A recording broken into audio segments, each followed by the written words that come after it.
Can you hear me? Yes, sir.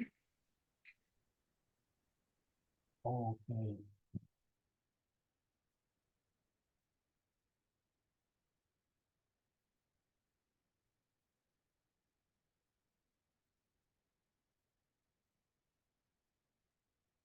Okay, this is the numerical example that I want to describe, and you should have received the MATLAB code for this example. Yes, sir. We have already shared the MATLAB code with all the participants.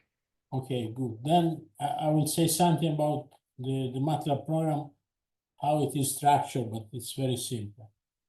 Okay, so basically the scope of this case study is to illustrate the ability of beamforming technique to separate signal based on their directional arrival. Okay. So we assume that what we observe at the output of the array is signal, so signal of interest, plus disturbance. Disturbance is W and is made by two different kind of terms. It's made by directional interference. So the interference is generated by a source and comes from a specific direction, plus white noise. So the signal has this expression here. So it is the array response calculated in the direction arrival of the signal of the source, so theta s. S of n is the complex envelope of the signal generated by the source. And then we have the interference. So Sj of n is the complex envelope of the signal generated by the interference. Sometimes in English, the interference is called jammer. And this is the array response calculated at the directional arrival of the interference, theta j, plus white noise. Then let's assume that the array is EULA, but I mean, it can be any array. But just for ease of calculation, I assume that the array is EULA. So the elevation is 0. So the direction arrival basically is determined by the azimuth. Then I assume that the signal is a transient signal. So it starts at time n0.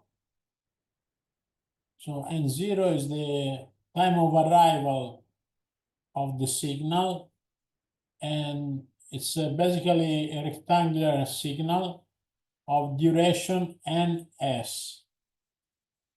And so the complex envelope is rectangular with some amplitude and some initial phase. The jammer is a complex exponential with frequency fj and initial phase theta 0 j and amplitude aj. So the jammer is always present. The signal is transient and it's present only for in a given interval from n0, starting from n0 to n0 plus ns minus 1. The two initial phases are assumed to be random, uniformly distributed between minus pi and pi. The additive noise is modeled as a complex Gaussian, complex because we are talking about the complex envelope. So complex Gaussian with 0 mean, power sigma n square, and then it is partially white. And it is not only spatially wide, but for different values of n, the vectors are independent and identically distributed. And so, in other words, the noise is temporally and spatially wide. So the disturbance is made by Gaussian noise, which is temporally and spatially wide, and directional interference. And the interference is a complex exponential with some frequency fj. So we collect n snapshot, and we can organize the n temporal snapshot in a matrix. So first snapshot, so at time 0, we collect the first snapshot. And so we build the first column, second snapshot, second column, and so on. So at the end, we organize all the m-dimensional snapshot in a matrix. So the matrix has size m by n, where m is the number of sensors, n is the number of temporal snapshots. And because each snapshot has this structure here, you can write by using matrix and vector notation the matrix Y in this way. So there is a matrix of the signal, a matrix of the interference, matrix of the noise. The matrix of the signal, which is obviously an n by n matrix, can be written as A S transpose, where S is the n-dimensional vector that contains the n samples of the signal. And S of n is given by this expression here. The same for the jammer.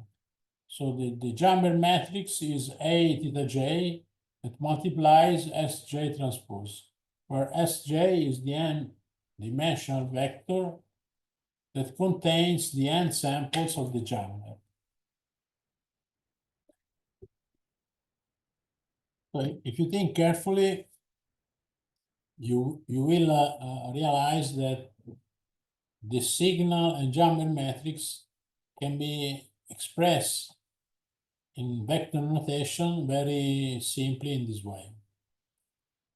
Plus the additive Gaussian noise, which is this matrix n by n, and this is very simple to generate because the noise is both spatially and temporally wide. Okay, then let's define the signal to noise ratio and the jammer to noise ratio. So the signal to noise ratio is the energy of the signal divided by the number of samples. So this is the energy divided by the number of samples, you get the power. I should have put the expectation here, but so in the definition, actually I can put the expectation in the definition, but I didn't put the expectation now. Why? Because once you take the modulo, the only random parameter that is in the signal and the jammer disappear because the amplitude are modeled as deterministic quantities. So when you take the modulo, the phase theta 0s and theta 0j disappear. And so this quantity becomes deterministic. So I don't need to put the expectation. And so this is the energy of the signal divided by the number of snapshots. Here we have, you bring the expectation inside, so you get 1 over m summation expectation of n modulo square. This expectation is sigma n square. You sum n times, you divide by n, you get sigma n square. And the same here. So when you take the modulo square for the jammer, the modulo square is 1. you sum n times, you divide by n, so you get 1 that multiplies the amplitude square. The energy here is what? It's a rectangle with amplitude A, so it is A squared multiplied by the number of samples, multiplied by the duration, the length of the rectangle. And so the signal-noise ratio can be expressed in this way. The number of samples of the signal, AS squared, divided by the number of snapshots multiplied by the noise power. And here, because the duration of the jammer is equal to the number of snapshots, this term disappears, and so you have the amplitude of the jammer square divided by the noise power. So this is the definition of signal-to-noise ratio and jammer-to-noise ratio. Okay, let's proceed. What is the spatial correlation of the disturbance? Because the disturbance is made by jammer and noise are independent, they are also uncorrelated. So the covariance matrix of the disturbance is the covariance matrix of the jammer plus the covariance matrix of the noise. The jammer is directional, so the covariance matrix is the usual rank 1 matrix plus white noise, that is full rank. Now, if we put in evidence the total power that we call sigma W square. So sigma W square is the total power of the disturbance. Here you have AJ squared divided by AJ squared plus sigma N squared. You can express this in terms of the jammer to noise ratio. So this is J and R divided by J and R plus 1. Remember, this is J and R. That multiplies this matrix plus 1 divided J and R plus 1 that multiplies the identity matrix. Now, this is the total power. This matrix here is the so-called normalized correlation matrix of the total disturbance that I call Q. Okay. Now, the covariance or correlation matrix of the observed data is the one of the signal plus the one of the disturbance. This is the power of the signal that multiplies the usual rank 1 matrix plus RW. RW that can be expressed in this way. So this summarized a number of results that we have derived. So the beam pattern, remember, the power beam pattern is the impulse response of the beamformer Hermitian that multiplies the array response, modulo square. The output of the beamformer, which is a scalar, so it is H Hermitian Y for a given snapshot. If you consider all the snapshots, so we have n samples at the output of the beamformer. If I organize these n samples, not in a column, but in a row vector, I can express the n samples at the output of the beamformer as H Hermitian Y, where Y is the data matrix. Now, if I select as a beamformer the classical beamformer, so the filter matched to the array response, H is 1 over M that multiplies A of theta. And this is the spatial power spectral density obtained by using the classical beamformer. We replace Ry with the sample covariance matrix, and we get an estimate of the spatial power spectral density by using the classical beamformer. This is all the things that we have seen so far. So the idea, I repeat, is the following. We want to investigate the benefits of spatial processing, so of beamforming, by using the classical beamformer. Then in the next few days, the next days, we will analyze also other kind of beamformer, in particular adaptive beamformer. But so far we have seen only one, the so-called classical beamformer. Okay. So, the signal of interest is the rectangular pulse of length n(s). So remember, it is not present in all the temporal snapshot. The jammer is a complex exponential, so it means if you look at the real signal, it's a cosinusoidal signal, and it is always present. And then, all the data that we collect are composed by signal plus jammer plus noise. Okay.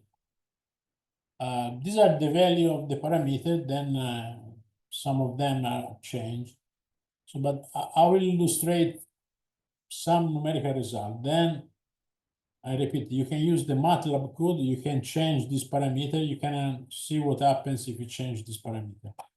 So, but as a starting setup, I assume that we collect 140 temporal snapshots. The array is EULA and is composed by 64 sensors. D over lambda is 0.5. The noise power is 1. The direction arrival of the source of interest is 60 degrees. The direction arrival of the jammer is 45 degrees. The signal to noise ratio is 30 dB, very large. So the power of the signal is 1,000 times greater than the power of the noise. J and R is 30 dB. So in this first example, basically, the white noise is negligible. We have only signal and jammer. The length of the signal is 32 samples. The starting time is N0 equal to 20. The frequency of the jammer is 0.25. Okay, so this is the data matrix. So the data at the output of the array. So we collect signals from 64 sensors. So this is the spatial dimension sensors. And we collect 140 snapshots. So the temporal dimension goes from 0 to 140. And here you can see the fact that the signal which has the same power as the jammer, but it has the same signal to noise ratio. Signal to noise ratio and jammer to noise ratio is the same. But if you go back to this expression, because ns is smaller than n, if the signal to noise ratio is equal to this, the instantaneous amplitude of the signal should be greater than the instantaneous amplitude of the jammer, because this ratio here, ns over n, is smaller than 1. So if this should be equal to this, as should be greater than aj. And this is what you see in this figure. So what we observe in each sensor is the superposition of signal, jammer, and noise. But the signal is present only starting from 1020 for a length which is 32. So from 20 to 50 to 51. So, this is the data matrix, actually the modulo, because the data matrix, the elements of data matrix are complex. So to plot, I plotted the modulo. So this is a two-dimensional view of the data matrix. This is a contour plot of the data matrix. So sensor, snapshot. So this is the input to the beamformer, okay? And if you consider one sensor, for example, sensor 30, so if you cut this two-dimensional figure at m equal to 30, basically you find the temporal signal observed by sensor number 30. Okay.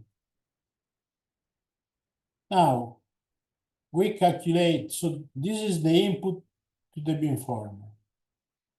Now, we apply the classical beamformer. So we collect, so basically we choose the impulse response, we steer the beam into particular direction theta. So if you steer the beam in direction of theta, basically you are trying to isolate the signal that comes from direction theta with respect to the signal coming from the other direction. Obviously, signal coming from the other direction are not completely eliminated because the beam pattern has side lobes. So the other signal enter through the side lobes. So we collect n samples at the output of the beamformer with beam pattern steered to angle theta, and the expression is this one. Now, let's assume that we point the beam in direction theta 1, and we calculate the output. Then we steer the beam in direction theta 2, and we collect the output. Then, so we sweep all the sector from minus 90 degree to 90 degree, and we jump from one angle to the other with interval delta theta, that is the whole sector pi divided by L minus 1, where L is the number of angles. So L is the number of discrete angles where I steer my beam. So I calculate in sequence the output first when I steer the beam in direction theta 1, then theta 2, then theta 3, and so on. Once I have all the output, I collect these, each one is a row vector.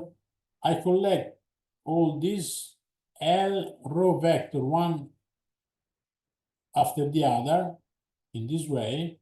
So basically, I build the output matrix, which is an L by N matrix. So the input matrix is N M by N. After beamforming, it's L by N. So basically, I go from the space domain to the angle domain, because M represents the space domain, M sensors, space. L is the angle, L angles, and the domain is the angle. So through beamforming, I go from the space to the angle domain. And I can express this matrix in this way. Now, if you go back to the definition of each row, you can put Y in evidence, you can bring outside. And this matrix here basically has the same structure as the array matrix, the array steering matrix. But this time, the number of columns is not the number of targets, but it's the number of angles where I steer in sequence the beam. So it's it's an N, it's an M by L matrix. So A Hermitian is L by M. Y is M by N. The product of the two is L by N. So everything is coherent. So in other words, once you have your data matrix, to calculate the output matrix, you just have to multiply Y by A Hermitian. And in MATLAB, this is very easy. And so you get the output in the angle time domain. And this is the output. Okay. So this is the output in the two-dimensional representation or level of color. So you can see that basically we have a very strong signal coming from this angle, but is not always present. And this other strong signal coming from this angle, which is always present. Now, this is the DOM matrix. If you want to estimate the power spectral density, the spatial, sorry, the angular power spectral density, basically what we do is we take the modulo square. So this is the modulo. We take the modulo square and we sum. So modulo square divided by m is the periodogram, and then we sum average periodogram. So we take this matrix, we calculate the modulo square of all elements of this matrix, we divide by the number of sensors, and then we sum with respect to time. So we sum moving horizontally. And this is what we get. So we get an estimate of the spatial power spectral density. And if you look at this, you can see immediately that there are two sources. Obviously, I mean, the beamformer does not distinguish between jammer and signal. So you have two directional sources of signal, and the two peaks have the same height. Why? Because they have the same signal to noise ratio. So you estimate the power spectral density. I mean, this is the true one, not estimated, but you can also estimate by using the, as I said, 140 snapshot. So you sum with respect to time, and this is what you get, which is basically, they are very similar. So the estimate is very good. I was saying the two peaks have the same A. Why? Because jammer and signal has the same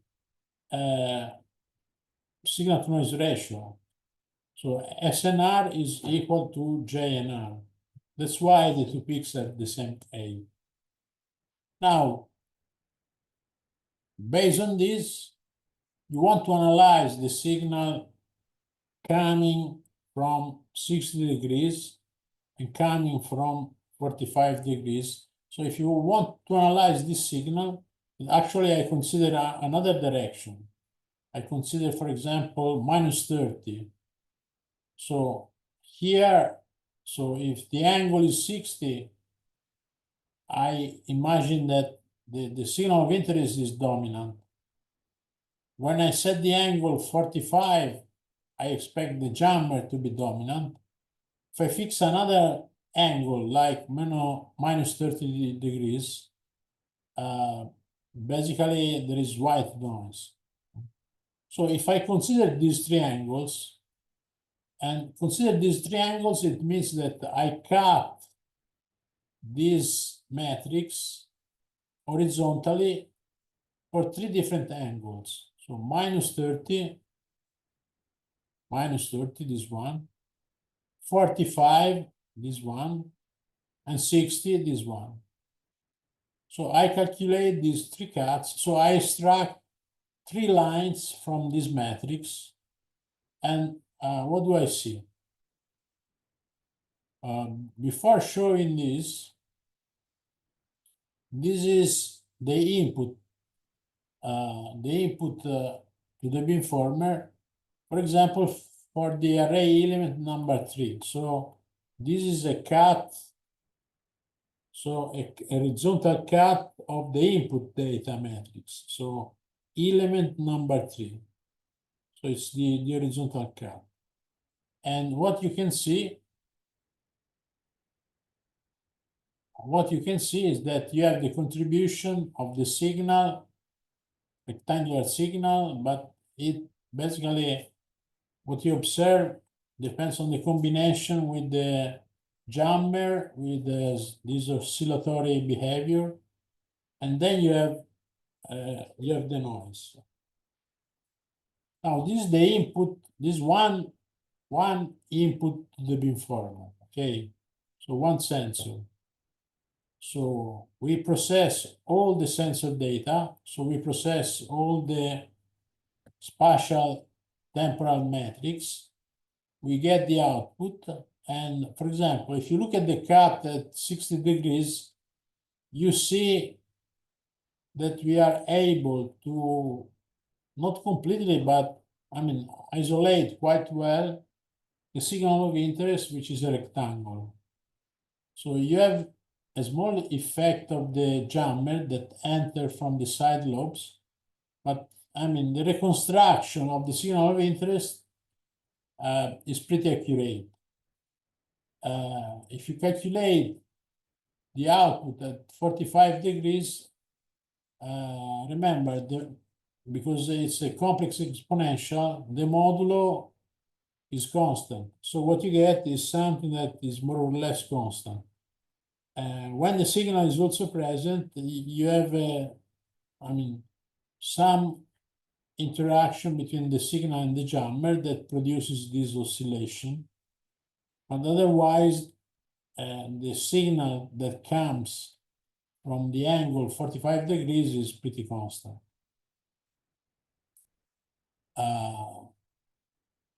This is the modulo. This is the modulo of the output of the beamformer. This is the real part. If you show the real part, you see the cosinusoidal behavior at frequency fj. If we focus on minus 30 as expected, what we get is mostly noise, because both the signal of interest and the jammer are very much attenuated when you steer the beam at minus 30 degrees. So this is, I mean, should convince you of the ability of the beamformer to separate signal based on their directional arrival. Obviously, it depends on the signal to noise ratio, because if the signal to noise ratio is worse, so for example, if the signal to noise ratio is 0 dB and the jammer to noise ratio is 10 dB, so now JNR is greater than SNR, obviously the situation is much worse. So this is the output data matrix, the output of the array. And so this is the input to the beamformer. So these are the two-dimensional view of the space-time data matrix. This is the color view. This is the output. And at the output, again, even if the signal-to-noise ratio is much worse, you can see the presence of this transient signal and this interference. Obviously, I mean, I call one signal the other interference, but to understand what is signal, what is interference, it depends on the application. And so you can classify the signal coming from these two different angles as signal or interference by analyzing the temporal behavior of the two signals. What beamforming does is separate them. Then you have to analyze and classify. But beamforming techniques allows you to separate. So at each sensor, they are not separated. So for each sensor, what you observe is the combination of signal, jammer, and noise. After beamforming, you separate them. So if you calculate the spatial PSD, this is the true one. You see the two peaks, but now the two peaks have different age, so 10 dB difference because J and R is 10 dB greater than the SNR. Again, this is what is observed, for example, at the third array element. It's a combination of signal, jammer, and noise, but now the noise is much higher. This is the input to the beamformer. This is the output. This is the output at 60 degrees. So you can reconstruct the signal of interest, which is a rectangle, but obviously the effect of the noise is much more evident. This is the jammer, which is almost constant. But again, the effect of the noise is more evident. This is the real part with its oscillatory behavior. And this one, we steer the beam at minus 30 degrees, where mostly you have only noise. So my suggestion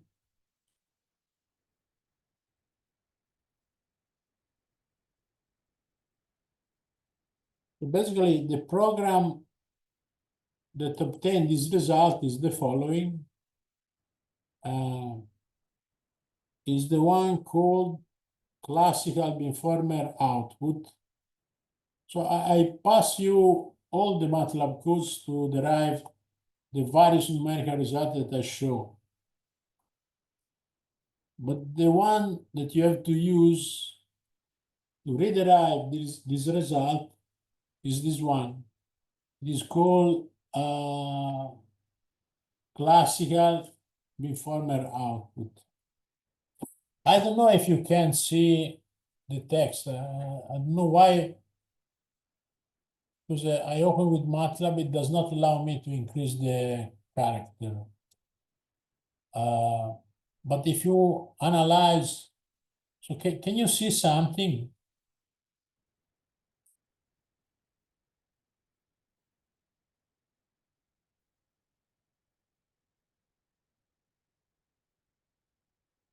Can you see my screen? Can you read the MATLAB code?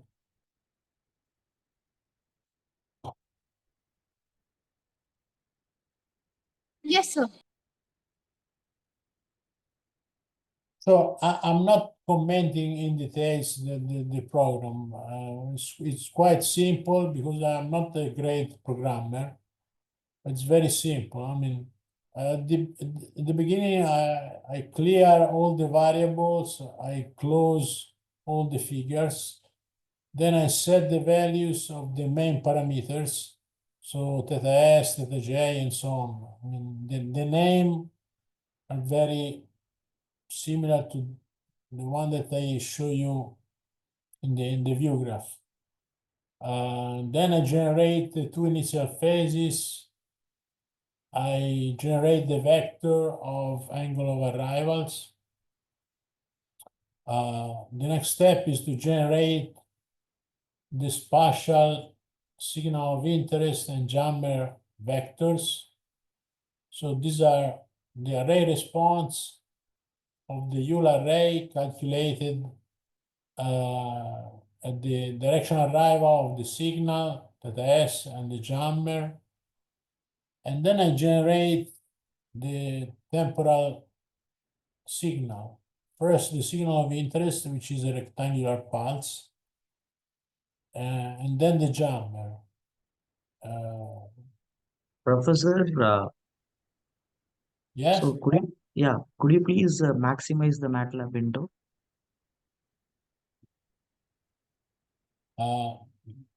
Could you please? Could you please maximize the MATLAB window? No, I'm sorry, I don't understand. Can you write Could down your question? no, it's could you please maximize the MATLAB window, MATLAB screen? So because it's uh, Professor, we are able to see your desktop screen as well as. But the problem is that I don't know how to increase the characters. Well, you can Oh. click on the green button in the top right of that window. If you find one. I regret interrupting you.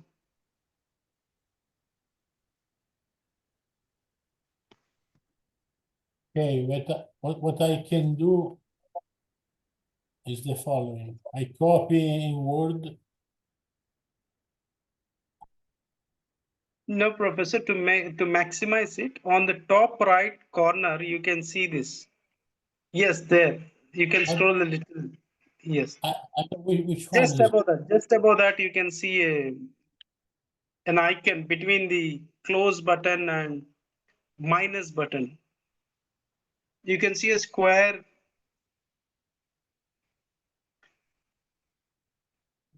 I don't see any command to increase the size of the text. Yes, yes. Yeah, I mean, but we are the not size able of the text is the same. You don't gain anything because the size of Yeah, the text. It's visible now. It's visible now. Is the same as before. I don't see any command to increase the text.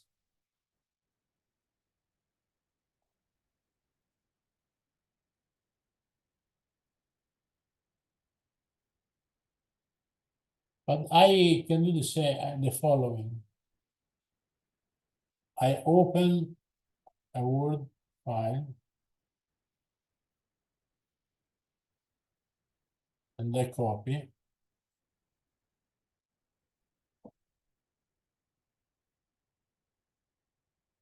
And in Word is much easier. What is it?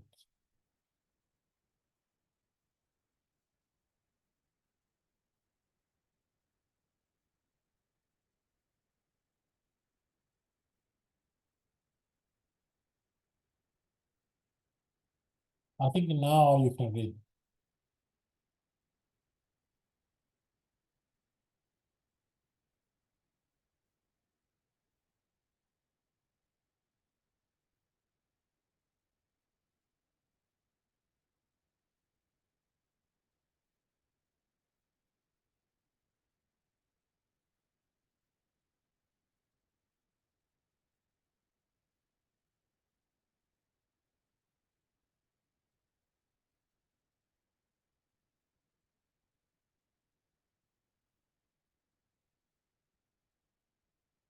Okay, I think now you can read. Okay.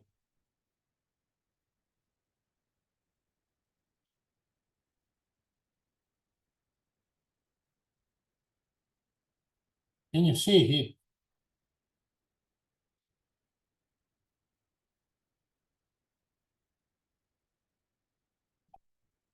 it? Can you see now the MATLAB code?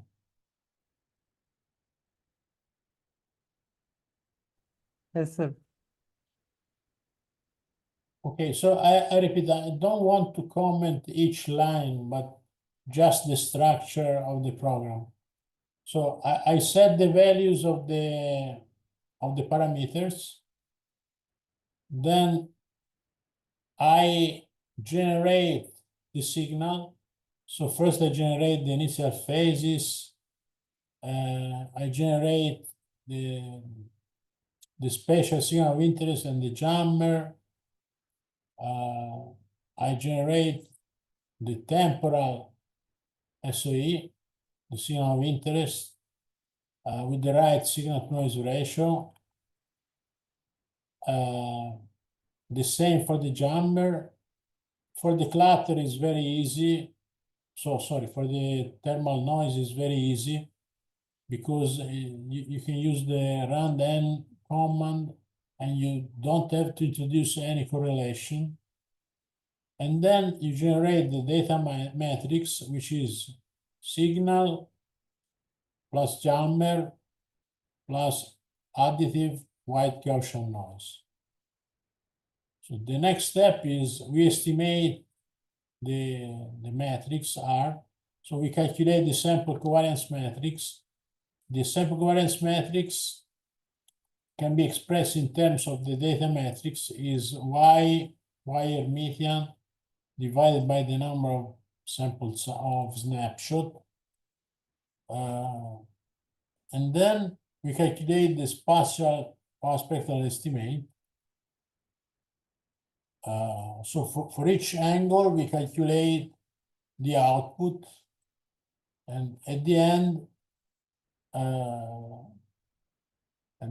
we can calculate the estimate of the power spectral density. So this is the output, and this is the estimated power spectral density for each angle. So for theta I, with I that goes from 1 to L. And then I plot. And I plot the different figures that you have seen.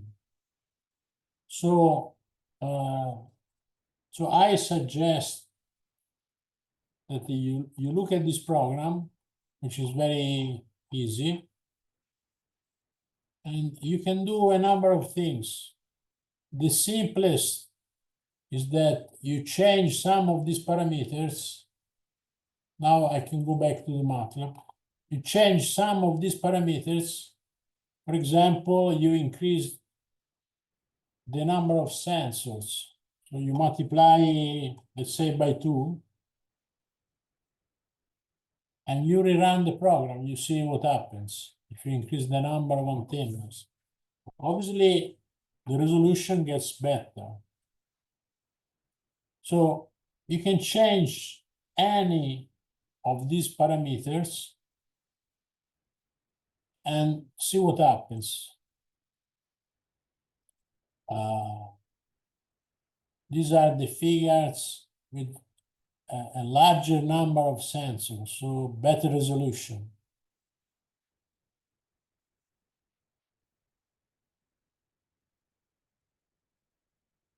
So I don't need to comment on all these figures because they are more or less the same that you have seen.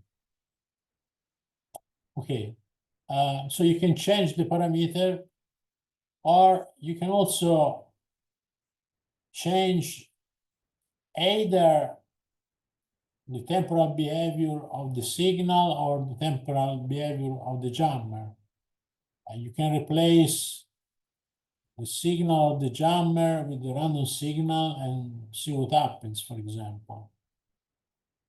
And yeah, these kind of things. I mean, but the most simple way to use this program is just change the value of one of these parameters. So in this case, you are sure it works. But I repeat, otherwise you may decide to make other changes. Obviously, if you change something else, you should be careful.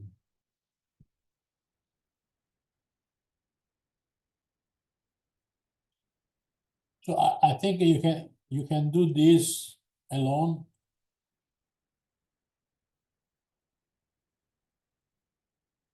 You can do this at home, and then if you have a question, we can discuss tomorrow, or you can send me an email, as I said.